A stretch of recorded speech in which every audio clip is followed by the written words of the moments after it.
Devin, what does Devin want to talk about? Open to the idea of the Ten Commandments being displayed in classroom. That's great. So let's bring Devin on.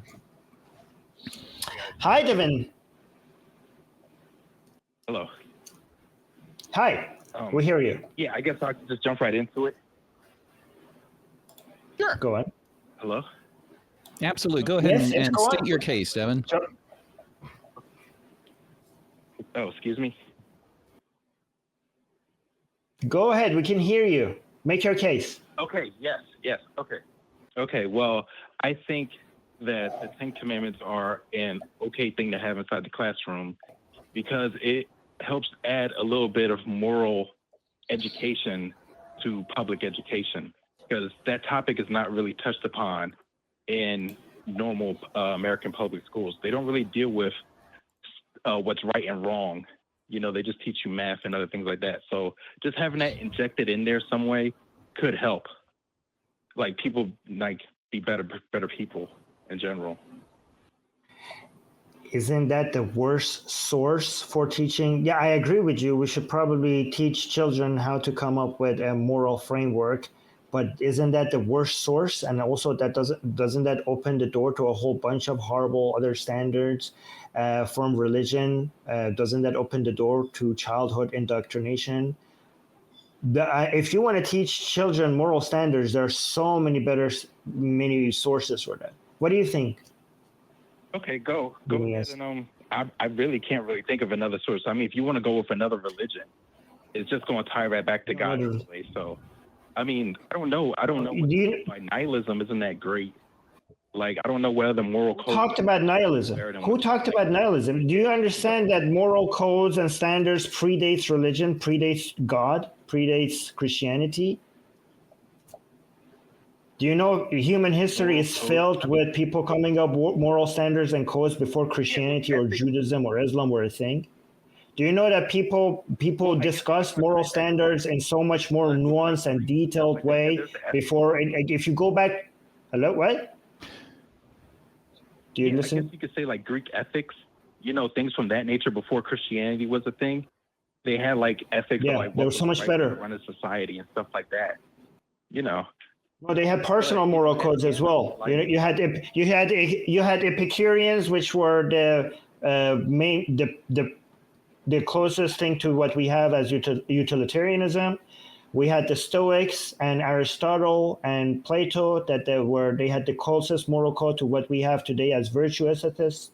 And I myself am more of a rule utilitarianism, so I would probably be more in line. My philosophy would more be in line with Epicurus, not with the Stoics or anyone else's moral standard that was a virtue ethicist. But anyways, whether you're a virtue ethicist or a utilitarian, they all are better than what religions offer, which is the divine command theory of ethics, which is the dumbest one, the most harmful one.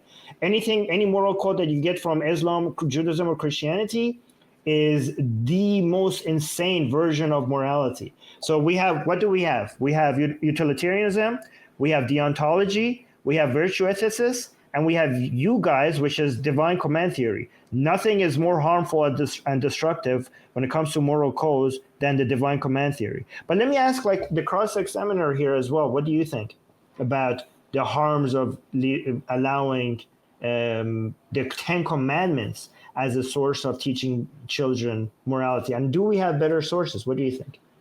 I think so. I'm reminded of Robert Ingersoll was an atheist attorney from the 1800s, and he said the following about the Ten Commandments. He said, and I'm not quoting exactly, but this is the gist of it: anything good in the Ten Commandments is not new to the Ten Commandments, and anything new to the Ten Commandments is bad. And he's pointing out that the good stuff, don't kill, don't steal, those are the two big ones, predates the Ten Commandments by many, many years. In fact, after he said that, okay, we found even earlier laws. These laws are Sumerian, written on tablets, that predate our earliest estimate of the Ten Commandments by 500 to 800 years. And they say don't kill or you will be killed, don't steal or you will be stealed. And they say a whole bunch of other stuff. So this is all long before the 10 Commandments. But what does the 10 Commandments add? It adds 3 commandments telling you that God is God. It tells you, it requires mind control. It tells you not to covet something. It tells you not to even be jealous of anything. It tells you not to commit adultery, which is, okay, maybe that's a moral code, but isn't that like a choice a free agent can make, and maybe they break a promise? But that's not seen as important as saying something like, thou shalt not own another human being as property. Thou shalt not wage wars of extermination. Wouldn't those two be I could take out 2 of the I am thy Lord, thy God, and replace it with don't own people and don't wage wars of extermination and make the 10 Commandments infinitely better? What are your thoughts, Devin? Well, back to utilitarianism. There's no compassion with that. All right. It's just like, if you don't serve a purpose, then you're pretty much worthless to me. You start treating people like cars, basically. That is not what utilitarianism teaches. You have a complete you don't even know what you're criticizing. You have no understanding of what you're criticizing. There's no compassion with utilitarianism. Okay, it's either that thing has a utility. Devin, what is utilitarianism? Explain it to me. If you say there's no compassion in it. What? Wait, excuse me? Like, did you miss something? Explain to me. You're saying there's no compassion, and it's actually the most compassionate one. But it seems like do you understand it? Can you explain it to me? Wait, who was the most compassionate one? We're asking you to explain utilitarianism to me. I think what Armin is saying is he thinks there's a disconnect between what you think constitutes utilitarianism and what Armin is saying is generally held to be utilitarianism. We just think there's a miscommunication here. So could you tell us your definition of what utilitarianism is? Yes. Explain it to us. Utilitarianism is society is divided up between those who are criminals, those who are students, those who are workers, and those who need medical care. That's the way the government looked at it. What the hell are you talking about?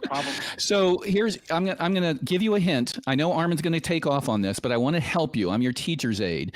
Your answer should include the word outcomes. That's my only hint I'm going to give you as to what utilitarianism is. So why don't you try again? Outcome. Okay, well, it's basically like whatever the product can produce, the outcome is what matters. I don't know. All right, it's just like whatever your purpose. If you don't serve a purpose and you don't do it, you're not useful in that society. That's basically utilitarianism. Okay. I'm saying it's uncompassionate. There's no compassion. So you just said I don't know, right? You just said you don't know. Can you admit that you don't know what you're criticizing? Can you admit that? I don't know what you want from me. Utilitarianism. I do not know what the dictionary definition of utilitarianism. I have my own. It's not just that you don't know the. It's not just that you don't know the dictionary definition. You don't know anything about it, right? Yeah, it's okay to start from the point of saying I don't know. I think that should be the message of this. Is if we're saying, hey, aren't there better systems than the 10 Commandments? For example, utilitarianism is what Armin is suggesting, and you don't know everything about it. It's okay to say, I don't know what that is. Please tell me, and then I can figure out. Like, I think that's a better way to start that rather than to shadow box against a straw man of what it isn't. Well, let me explain it to you, Devin, and then I will tell you why it's actually the most compassion, right? So utilitarianism cares about specific consequences. Like when we say it cares about outcomes, because it's looking for the consequences, it evaluates the consequences of your actions and looks for the outcome that has the highest amount of well-being, increases the well-being of the people by the highest amount for the highest number of people. So it cares about the amount of misery, the amount of happiness, the amount of joy, the amount of stress, the amount of anxiety, the amount of poverty, the amount of instability, these are the metrics that utilitarians use to figure out whether to evaluate the well-being of a society as a whole. And everything that increases net well-being in society, they consider that to be good, and anything that decreases net well-being in society, they consider that to be bad. That's how they define good and bad. And based on that definition, that is the most compassionate way of looking at morality, because anything that harms anything that it harms is bad. Anything that benefits is good. The principle is looking at harm reduction. How could you be more compassionate than having a moral system that's trying to reduce harm as much as possible and maximize happiness and well-being? That is the most compassionate way of looking at society. That is the most compassionate of trying to wait. I'm not finished. I'm not finished. That in contrast with the divine command theory that you guys endorse, which is absolutely insane, saying that anything that God says is good becomes good. That's the very definition of command theory, which Islam, Christianity, and Judaism agree to, because they all believe in Abraham. They all believe what the story of Abraham, where God told Abraham to kill your son, and he agreed to it, and he said yes to it, is the whole point of that is to establish the divine command theory, because that story is to show you that something that you consider to be absolutely evil, that's something that everything is, that you believe that people, society, because here's the thing, the Bible uses that story because the Bible understands that people have an internal moral compass, that when the idea of killing your child, people intrinsically understand that must be horrible, that must be evil, that must be wrong.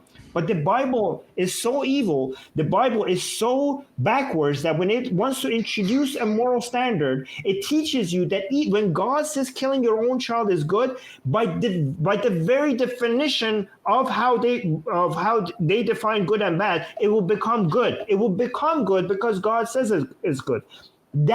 Imagine how dangerous that moral standard is.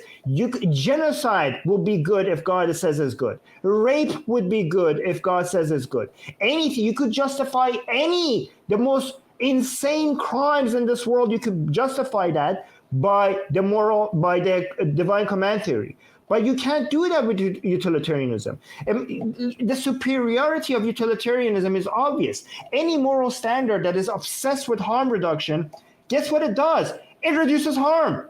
See how simple that is? Any moral standard that is obsessed with reducing harm reduces harm. Yours doesn't. Yours, both in theory, your standard increases harm because it's the best tool in justifying any crime. But also empirically, we can see that your moral standard increases harm. We have a lot of data. We have history to show that your moral standard increases harm. So no, this is going back to the 10 Commandments. It's a horrible idea that after the age of enlightenment and years of progress, after we see what makes societies better and what standards work, among all the standards, introducing to children the most insane backward one as a source of morality and law to children is a leap backwards, an unimaginable leap backwards. It's basically brainwashing children. It's misinforming children about the best source of our standards and ethics and morality and all of that. But go on, Devin, sorry.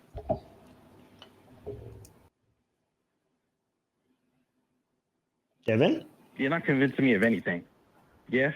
Like, I know, because you're not that smart. Of course I'm not. This is not for you. This is for the audience. You don't even want to hear me talk, to be honest. Like, utilitarianism does not. When you say you're not going to convince me of anything, I have to clarify that you are not the one I'm not wasting my time on you. Obviously, you're too far gone. Not probably. Well, I don't want to give up on anybody, but I do want to hear what you do. I mean, we do want to hear what you have to say, Devin. I told you that Armin would go off on it because it's sort of his wheelhouse. But given what he said, that utilitarianism, and there's other systems out there, okay? We're not hanging our hat on it. There are problems with utilitarianism at the edges, like there are for most moral systems when you get into edge case hypotheticals. But given that it its goal is do the thing that reduces harm, that's sort of the one commandment of utilitarianism, isn't that better than something that just lays out black and white rules when we know that we live in a world that's filled with gray areas? What are your thoughts on that? Wait, love your neighbor as you love yourself. That's better than whatever the hell utilitarianism is about. What if utilitarianism says that loving your neighbor causes a net good in society, so you should do it? But utilitarianism also says if your neighbor is a psychopath who will kill you, then you shouldn't love him. You should protect yourself from him. Isn't that a better system? Well, you're supposed to pray for crazy people. That's what God wants us to do. Yeah, and utilitarianism, I would assume the best outcome would be to get them the medical care that they need to try to rehabilitate them and make them productive members of society, to make them happy, and possibly even argue for universal health care so they don't wander around on the streets homeless. That seems to be, from a utility standpoint, the thing that produces the greatest good for society. I'm sorry, I didn't hear you because I was finishing my statement. What do you say to that? It's hard.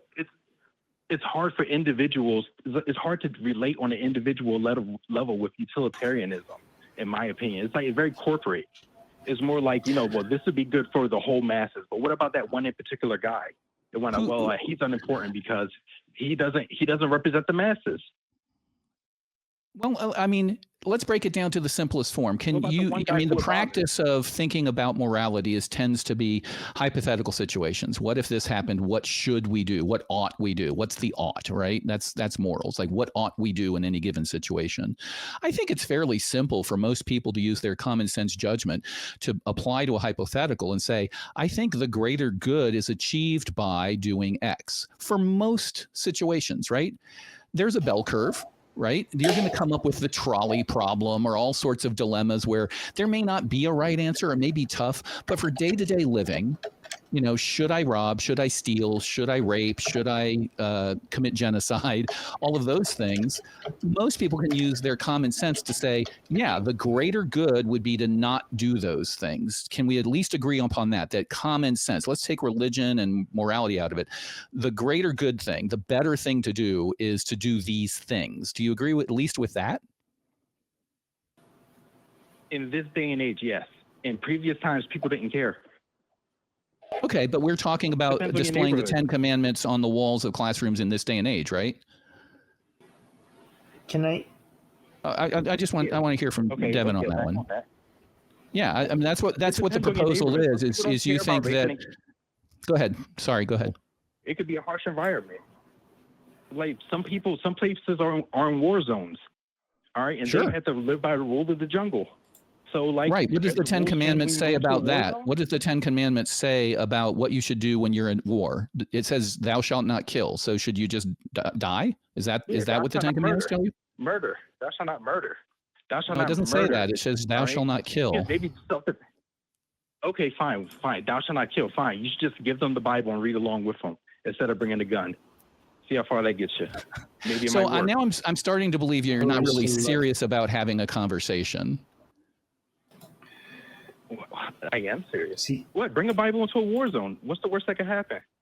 That's my question. Is you're saying that the 10 Commandments are sort of the epitome of moral instruction, and yet when I point out that the commandment on its face, the black and white language is "don't kill," which doesn't take into account the subtleties of self-defense or euthanasia or any of those sort of more subtle questions that we have about real morality, the 10 Commandments is useless. In fact, if you follow it literally, like most people did, it's harmful. Guy comes into your house, is going to kill you and your family. 10 Commandments says don't kill, so I just let him kill me. That's the Christian thing to do, right?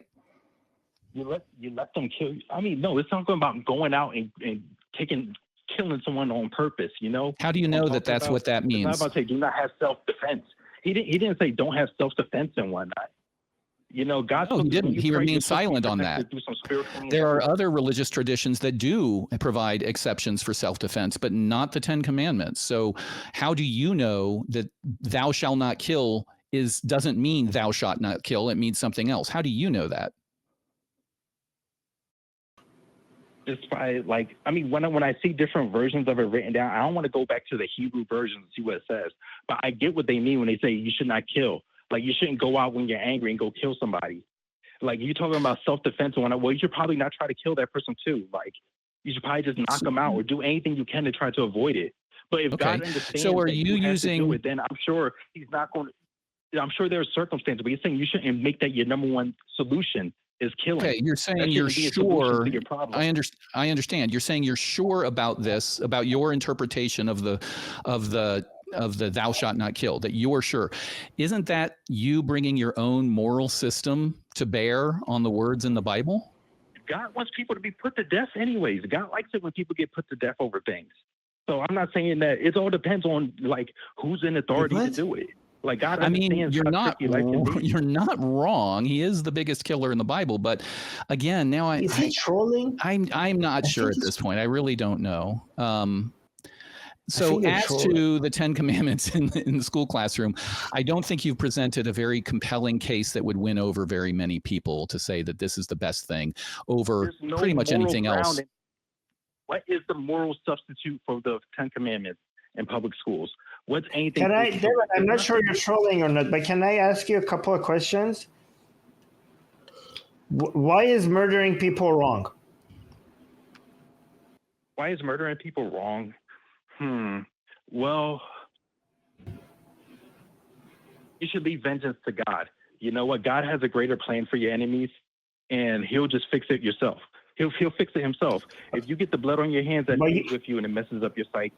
Like, you should let God get your real. That's why you shouldn't. Okay, but what's wrong with that? So what's wrong with that? Let me just get to the end of this. What's wrong with that? What happens if you do that? Like, what's the point of? Why do you think that's a bad thing? I don't know. I've never killed a man, so I don't know exactly what it feels like. But I'm presuming. Why do you consider? Devin? Are you saying you don't know that murder is wrong because you've never personally murdered anybody? Is that your position? Let me get to the point. Let me get to the end of this. Devin, why do you think that murder is wrong, right? Devin? Yeah. Why is it wrong? Why is it wrong? I think because God said it's a sin. Because it's just like he doesn't want people. Why is obeying God a good thing? Why is it good for us to obey God? Why is it good for us to obey God? So that we don't have natural disasters and storms and illnesses just fall upon us. Okay. There's no real. And you don't want natural disasters. No, that's good. This is good. And you don't want natural disasters because natural disasters are harmful? Yeah, like storms, tsunamis. So you're trying to reduce harm. Earthquakes, fires. So you're trying to reduce harm by obeying God. Yeah, I can say that. Yeah. Okay, congratulations. You are, Devin, a utilitarianist, okay? You are the whole point of everything you're doing is to reduce harm. That makes you a utilitarianist. You said also makes you a good murder person. Is bad. Yeah, murder is bad because God says it's bad. Well, why should we listen to God? We should listen to God because if we don't listen to God, there will be more. I'm almost convinced that you're trolling, but I'm just going to go with it anyway. If we don't obey God, there will be natural disasters. And why should we avoid natural disasters? What's wrong with natural disasters? Let's have natural disasters. Well, natural disasters are bad because they harm people. That is a utilitarian way of looking at right and wrong. So this was a good way of looking at how do we come up with moral frameworks. Thank you so much for that, Devin. I do also want to mention the love your neighbor more than you love yourself. Is that what Christianity teaches? Cross-examiner, Christianity teaches you to love your neighbor more than you love yourself? So I'm an attorney, and the first thing you do when you write a law or you draft up a contract is you have a section that is definition of terms. And everybody likes to say love your neighbor, but nobody defines neighbor. In the sections of the Bible I've read that talk about neighbor, they're talking about your own tribe. They're talking about your family. They're not talking about the guy across the street, the way we use the word today. So in certain senses in the Bible, love thy neighbor can be implied, or I should say inferred. For example, you can take slaves from the tribes around you, but if you take don't take slaves of your fellow Jews or the people in your city. So in that sense, you're loving your neighbor. Or if you do take slaves, then you have to set them free in 7 years. But if you take slaves from those of the tribes around you, i.e. not your neighbors, then you can own them as property, pass them on to your kids. They're theirs for your life. You can beat them as much as you want. So in some sense, maybe that's a love your neighbor type of thing. If you define neighbor as only the people that are very close to me. Let's come up with the most charitable interpretation of this word, not as tribal as you just said it was. Okay, like let's say it's actually trying to teach you to be kind to the people who are around you. Sure. Isn't it still an insane command? Love my neighbor.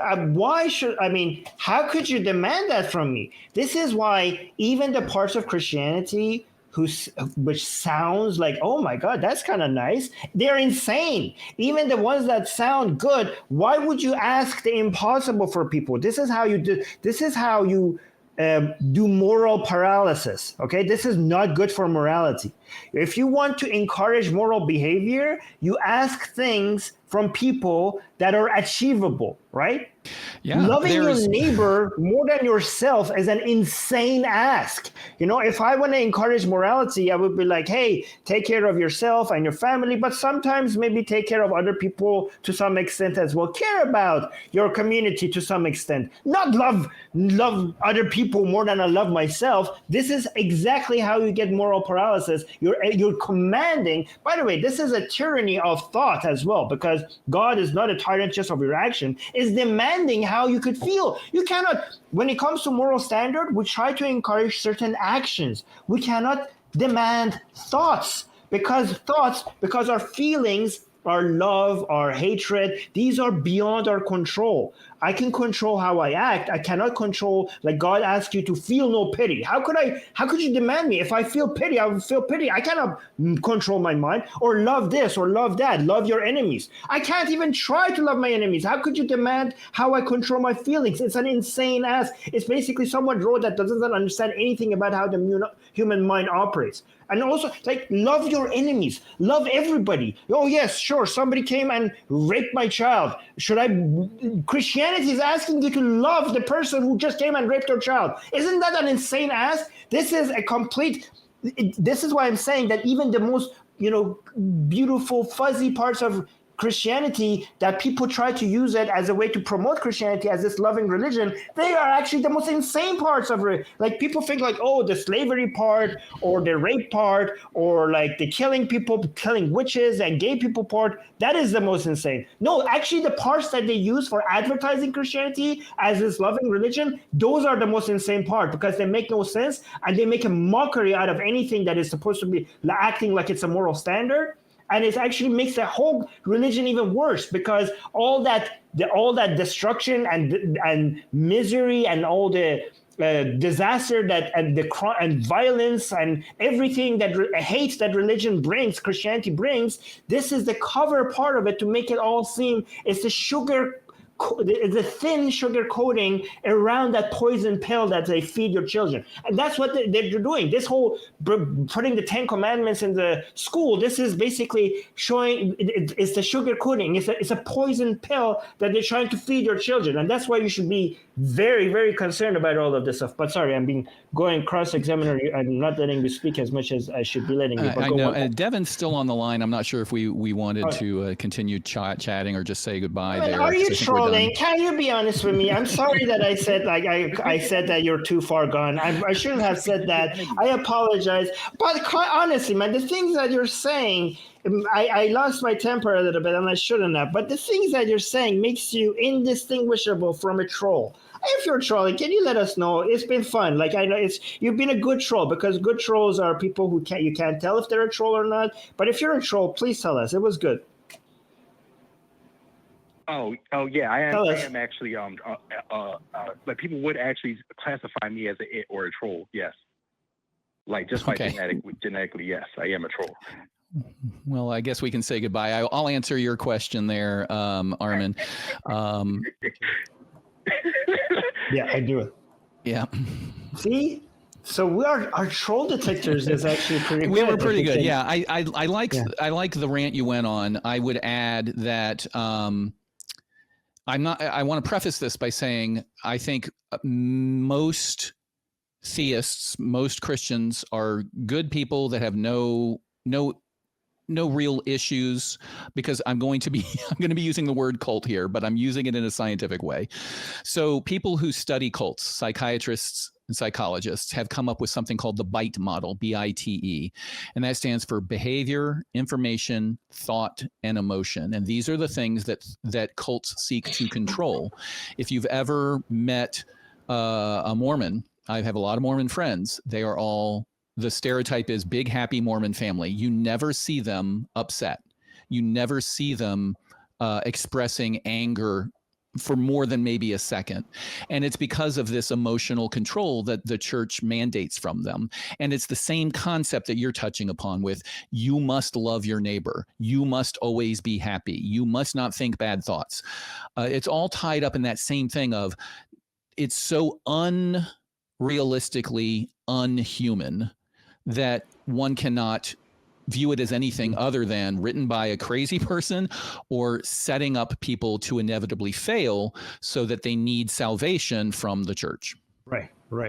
I will go with the second one with the added, I will add something to it. It's not, so there's three options. Either somebody was insane, or somebody was smart enough to figure out that this is the best way to make people fail. And then when they fail, they will have to come to the religion to get, cleansed.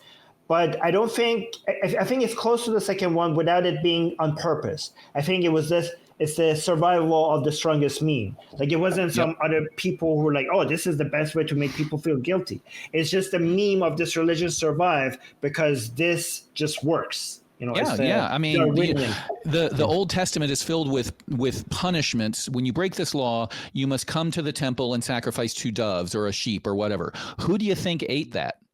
It wasn't the village. It was the priests, right? So they naturally fell into a lot of rules and things that just naturally just kept going with it. And I agree with you. I don't think there's some conspiracy or plan, but I think you're absolutely right. The survival of the best meme was definitely in play. And if you say, hey, if you feel guilty and you need us to tell you not to worry about it, and you think your eternal damnation is on the line, you're going to keep coming back to us. So why don't we keep telling you to feel guilty about not loving your neighbor?